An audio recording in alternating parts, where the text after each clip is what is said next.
लड़के सेल्फियां लेते हैं कंधे पे। यार मैंने सोचा भगवंत मान, पुराने जन्म के कोई पुण्य है तेरे, नेताओं को इतना प्यार, नेताओं को इतना प्यार इस जमाने में, पुराने जन्म के पुण्य हैं। वरना हालात ये हैं भाई साहब, कांग्रेस और अकाली दल और ये बीजेपी वाले, इनके साथ एक बार हाथ मिला के बाद में उंगलियां गिननी पड़ती हैं, पूरी हैं या ले गए एक आध, ये हालत है इनकी। अब बहुत हो गया यार, बहुत हो गया, बदल लो।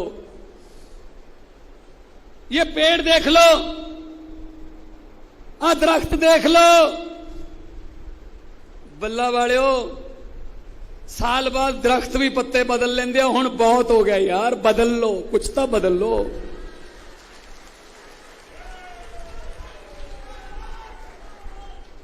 सही है ना? बदल के तो देखो, इनके कहने में मत आना।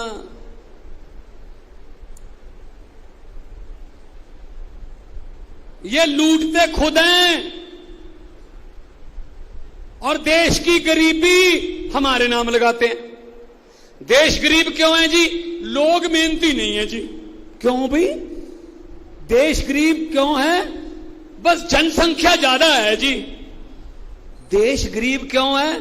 बस जी लोग काम नहीं करते। अरे यार हद है यार, सारे अपने जितने पाप हैं वो जनता के नाम लगा देते हैं, और जनता भी एक दूसरे को पूछने लगती है, हां जी ये समाज जिम्मेदार है, नहीं नहीं नहीं ये समाज जिम्मेदार है, हमें लड़ा देते हैं भाई साहब। एक गांव में ना भैंसें चोरी होने लगी, एक रात में 2 भैंसें चोरी हो गई, गांव में तथल्ली मच गई। दूसरी रात एक और भैंस चोरी हो गई, गांव में डर पैदा हो गया। तीसरी रात 2 भैंसें और चोरी हो गई। पिंड वाले कहते पिंड ते ग्रह है कोई, चलो बाबे कोले चलिए। कोई बाबा सी, पिंड दी जूत ही रहिंदा सी, फकीर सी, महात्मा सी, बड़ी मान्यता सी। पिंड दे लोग जाके कहते बाबा जी भैंसें चोरी होने लगी हैं गांव में, गांव पर कोई ग्रह हो गया शनि का, उपाय बताइए। बाबा जी ने कहा कोई फर्क नहीं पैंदा, गुरुद्वारा साहब दे स्पीकर च अनाउंसमेंट कर दो, एक चद्दर लेना, ध्यान से सुनना ये बात, एक चद्दर ले लेना, 4 बंदों को उस चद्दर के कोने पकड़ा देना, वो 4 बंदे चद्दर के कोने ऐसे ओढ़ के खड़े हो जाएंगे, पूरे गांव को चद्दर के नीचे से निकालो। जैसे ही भैंसों का चोर जो बंदा होगा वो चद्दर के नीचे से निकलेगा, उसको दिल का दौरा आएगा, वहीं मर जाएगा। अनाउंसमेंट कर दी, 4 मोतबार बंदों को चद्दर पकड़ा दी, चारों ऐसे लेके चद्दर खड़े हो गए, गांव के सभी मर्दों को निकाला, कोई नहीं मरा भाई साहब। गांव की औरतों को भी चद्दर के नीचे से निकाल दिया, कोई नहीं मरी। कहते बच्चों पर भी शक कर लेते हैं यार, और क्या है, चलो बच्चों को भी निकालो, बच्चे भी निकल गए पूरे गांव के, कोई नहीं मरा। पूरा गांव निकल गया, कोई नहीं मरा। कारण पता क्या था? जो भैंसे चोरी करते थे वो तो चद्दर पकड़ के खड़े थे, और चोर तो चद्दर पकड़ के खड़े हैं, नीचे से हम निकल रहे हैं। अरे भाई साहब यही कहने आया हूं बल्ला वालों कि चद्दर ईमानदार बंदों को पकड़ा दो, आपकी सभी किस्म की चोरियां बंद हो जाएंगी। बस इससे बड़ी बात क्या हो सकती है? चद्दर चोरों के पास है, शक हम एक दूसरे पर कर रहे हैं, लड़ा रहे हैं हम सबको। इसीलिए मैंने पार्लियामेंट में कहा था, मैंने कहा झूठ पे झूठ चल रहा है, झूठ पे झूठ चल रहा है, जुमले पे जुमले चल रहे हैं। मैंने स्पीकर साहब को कहा, मैंने कहा जी मुझे 30 सेकंड दे दीजिए, 30 सेकंड। कहते 30 सेकंड में क्या बोलोगे? मैं कहा ठीक है 20 दे दीजिए। कहते 20 में क्या बोलोगे? मैंने कहा दे तो दीजिए। कहते ठीक है। सामने मोदी जी बैठे थे, मैंने कहा स्पीकर साहब, जब 15 लाख की रकम लिखता हूं तो कलम रुक जाती है, जब काले धन के बारे में सोचता हूं तो स्याही सूख जाती है। मोदी जी, हर बात ही जुमला निकली, अब तो यह भी शक है क्या चाय बनानी आती है? मुझे लगता है चाय भी नहीं बनानी आती होगी, पक्का है भाई साहब। झूठ पे झूठ चल रहा है देश में और चल ही नहीं रहा कुछ। तो दोस्तों, आपके पास आए हैं, मुझे पत्रकारों ने पूछा पंजाब और दिल्ली में आपने बीजेपी की आंधी को कैसे रोका? मैंने कहा क्या पूछा? पंजाब और दिल्ली में बीजेपी की आंधी को कैसे रोका? मैंने कहा इसमें कौन सी रॉकेट साइंस है, सीधी सी बात है। बीजेपी का चुनाव चिन्ह क्या है? बोले कमल का फूल। मैंने कहा आम आदमी पार्टी का चुनाव चिन्ह क्या है?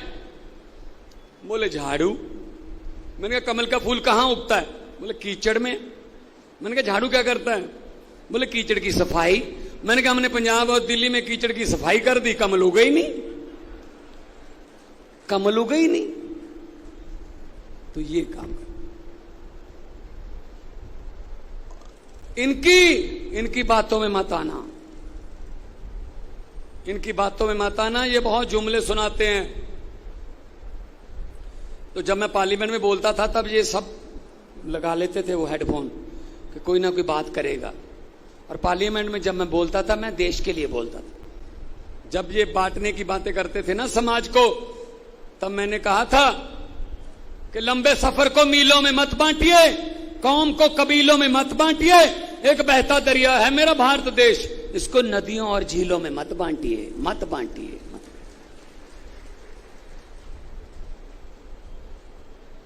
स्वाजू थोड़े कोले आया, लगभग 2.5 साल तो ऊपर होगी पंजाब की गवर्नमेंट, कोई साढ़े ते इल्जाम नहीं करप्शन का, कुछ नहीं, तरक्की हो रही है। दिल्ली में तरक्की हो रही है, तो पंजाब हरियाणा क्यों नहीं? हरियाणा में बिजली के बिल क्यों नहीं माफ हो सकते? हरियाणा में नौकरियां क्यों नहीं मिल सकती? हरियाणा में घर घर राशन क्यों नहीं आ सकता? हरियाणा में सरकार आपके द्वार नाम का प्रोग्राम क्यों नहीं चल सकता जैसे पंजाब में चलाते हैं हम? तहसीलदार खुद रजिस्ट्रियां करने जाते हैं गांव में, धक्के नहीं खाने पड़ते। ये हरियाणा में क्यों नहीं हो सकता? क्योंकि यहां ईमानदार सरकार नहीं है। इस बार आपके सामने हम आएंगे। आपके पास पहले कोई रास्ता भी नहीं था, आपका कसूर नहीं है कोई, मैं आपको दोष नहीं दूंगा, आपके पास कोई रास्ता नहीं था। अब पहली बार रास्ता आएगा, झाड़ू का चुनाव चिन्ह आपके पास आएगा। और हम सर्वे में नहीं आते, हम तो सरकार में आते हैं। हम किसी सर्वे वर्वे में नहीं आते भाई साहब। सर्वे तो घर पे बनाते हैं ये टीवी वाले, ये 2-4 टीवी वाले जो आ गए उनका बहुत बहुत धन्यवाद। चलो दिखाना तो चलो बॉस की मर्जी है, चलो आज कैमरे तो लगा रखे हैं ना, चलो बहुत बहुत धन्यवाद। हमको तो अखबार में भी नहीं लिखते, हम तो सीधा सरकार में ही आते हैं, हम अखबार में नहीं आते। ये फर्क है। हुण साडे पिंडां वाले ने, साडी मान बरादरी है, माना गुरदास मान, हरभजन मान, शहरी मान, हाँ जी, माना दे विच बड़े नाम, बाबू सिंह मान बड़े बड़े राइटर हुए। चलो मेरा नाम भी ले लो। सो मैं कहना कि एका रखो, इकट्ठे हो, सरकार अपनी लेके आओ, किसी दी सरकार ना बनाओ, अपनी सरकार बनाओ। पहला की हुंदा सी, जनता हार जाती सी, नेता जित जाते सी। इस बार उल्टा होना है, जो पंजाब ते हरियाणे चो है, पंजाब ते दिल्ली चो है। जनता जितूगी, लीडर हारनगे। देख लो, पूछ लो बादल फैमिली से, सारा टब्बर हार गया।